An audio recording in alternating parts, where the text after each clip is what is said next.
안녕하세요. 모닥불여행입니다. 요즘 세간에 가장 관심이 많은 농림축산식품부에서 체류형 쉼터에 관련하여 세부 보도자료가 발표되었습니다. 보도자료 내용을 보면 국민 모두가 살고 일하고 쉬고 싶은 농촌을 만든다. 농촌 소멸 대응 추진 전략 발표가 있었습니다. 농림식품부는 지난해 5월부터 농촌 소멸 대응 프로젝트 추진본부를 구성하여 관련 분야 전문가들과 함께 현장 간담회 등을 통해 인구 감소 및 고령화 시대, 농촌 소멸 위기를 극복하기 위해 과제를 검토해 왔으며 올해에는 분해 개혁 추진단을 통해서 전략을 마무리하였다고 발표했습니다. 농촌 소멸 대응 전략은 최근 농촌에서 창업, 워케이션, 사도 삼촌 등에 대한 수요가 꾸준히 증가하고 있는 점에 주목하면서 농촌 공간을 사람, 기업, 자원, 사회 서비스 등이 융복합되는 기회의 장으로 탈바꿈시키기 위한 것이다라고 합니다. 농촌 공간 활용을 위해서 농지법 개정을 통하여 사도 삼촌 라이프를 위한 농촌 체류형 쉼터를 도입한다고 합니다. 이 보도 자료를 바탕으로 체류형 쉼터가 어떻게 전개될 것인가 하는 하나하나 말씀드리고 이전에 설치한 농막은 체류형 쉼터와 어떻게 다른가 등 보도 자료 내용을 설명하고 체류형 쉼터 관련 보도 내용과 문제점, 기존 설치된 농막은 어떻게 발전되기를 바라는가 등 또 기존 설치한 농막을 체류형 쉼터로 발전하기를 바라면서 우리는 어떻게 대응하면 좋을까 등을 다루어 보겠습니다. 농림축산식품부에서 발표한 내용을 확인해 보면 확정된 것은 아직 없습니다. 아직은 예정입니다. 체류형 쉼터 일정은 24년 하반기에 입안을 목표로 해서 진행된다고 합니다.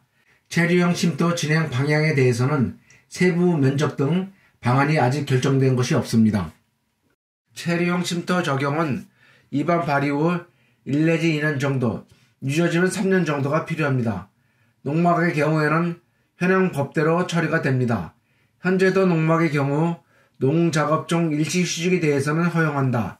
다만 농사용이 아닌 놀이터 등에 활용되어 민원이 발생 시는 이를 단속하게 된다고 합니다. 그럼 가장 큰 문제점은 무엇일까요? 농막 제도는 농막대로 유지하고 체류형 쉼터 제도를 따로 도입한다는 것입니다. 가장 큰 문제점이 아닌가 생각합니다. 오도 이촌 주말 농장을 위해서 농막 제도를 개선을 요구했습니다. 주요 개선을 요구했던 내용은 첫 번째로 야간 지침과 휴식 면적을 제한하지 말아달라. 필지 크기별 농막 면적을 차등하지 말아달라. 농막 면적이 20제곱미터 미만으로 되어 있는데 면적을 확대해달라.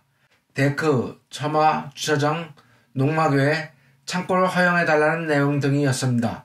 그래서 개선된 방향으로 체류형 쉼터 내용에 대한 이야기가 나오고 있습니다.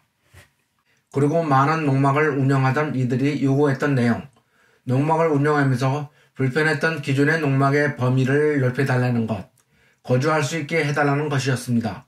그러나 농림식품부 진행 방향은 농막 제도는 그대로 있고 또 다른 체류형 쉼터 제도를 도입하려 하고 있습니다. 농막은 그대로 있고 또 체류형 쉼터를 설치하기는 부담이 됩니다. 비용이 수천만 원 어마어마하게 들어가겠죠.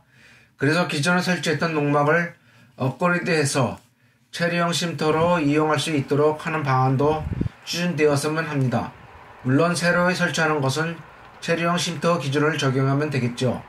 농사를 전문적으로 하는 농민들은 농막은 20제곱미터 이하이므로 너무 작기 때문에 활용도가 별로 없습니다. 별도로 창고 등을 건축하여 많이 사용하고 있죠. 도시에서 소규모로 5도 2촌, 4도 3촌 하려는 분들에게 농막이 정말로 필요한데 농막을 사용하기에는 너무 작습니다.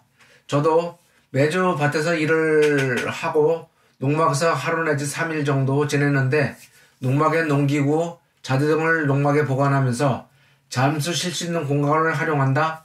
너무 어렵고 불편합니다. 그래서 비닐하우스를 30회 정도 설치하여 농기계 등을 보관하고 있습니다. 우리는 좀 더 현실적인 방향으로 개선해 나갔으면 합니다. 그리고 앞으로는 주말에 농사짓는 자체가 우리가 주말농 형태로 발전하고 있습니다. 그래서 그런 것을 반영하여 세컨하우스로 쓸 수 있도록 발전하여야 한다고 봅니다. 농막 제도는 농막 제도 그대로 두고 체류형 쉼터를 별도로 만들어 달라고 한 것이 아니라고 생각합니다. 체류형 쉼터를 따로 도입하게 된다면 지금 농림축산부에서 단독하지 않아서 불법에 처하게 되어 있는 농막을 운영하시고 있는 분들 불법사항을 규제할 방법이 없는 것입니다. 기존 농막을 설치한 분들이 불편하여 할 수 없이 저지른 불법 요소들을 체류형 쉼터로 넘어갈 수 있는 연계 방안들을 꼭 만들어 달라고 요구해야 합니다. 물론 불법은 안 했어야 좋았겠죠. 농막에 이런 것들을 적용해 발전적으로 해달라는 내용이었는데 기존 농막은 기존 농막 제도로 규제하고 있고 전혀 다른 체류형 쉼터 제도를 만들게 해달라는 것이 아니잖아요. 정부의 개정 방향은 좋은데 농막과 전혀 별개 다른 제도를 만들어 달라는 것이 아니므로 다른 제도를 만들지 말고 농막 제도를 개선 업그레이드해서 체류형 쉼터로 만들 수 있는 방향으로 해달라고 요구해야 할 것 같습니다. 체류형 쉼터는 확정된 것이 아닙니다. 앞으로 입법 추진을 통해서 법을 확정할 예정입니다. 때문에 국민 친문고 등을 통해서 많은 의견을 제시하게 되면 분명히 그런 내용들이 포함될 가능성이 있습니다. 올 하반기 중에 입법하게 되면 내년이나 후년, 2 내지 3년 후에 확정될 것 같습니다.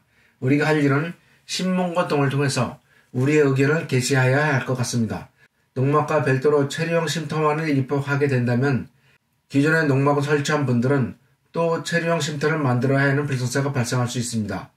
기존 농막이 개선 발전하여 체류형 쉼터로 갈 수 있도록 노력해야 할 것 같습니다. 기존 농막을 설치한 분들은 농막을 업그레이드해 체류형 쉼터로 갈 수 있는 방안을 주고 새롭게 만들어 설치하려는 분들은 체류형 쉼터로 설치하면 되는 거잖아요.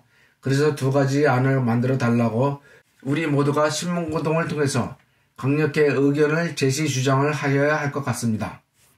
체류형 쉼터에 대한 법이 확정되려면 앞으로 2 내지 3년 정도 걸릴 것 같습니다. 농막을 노리다가 체류형 쉼터 때문에 망설였던 분들은 그냥 농막을 설치하고 주말 농장을 체험해 보시는 것이 좋을 것 같습니다. 지금까지 체류형 쉼터 방향과 기존에 설치한 농막에 대한 우리의 대응 방향에 대해서 다루어 보았습니다. 모닥불 여행이었습니다.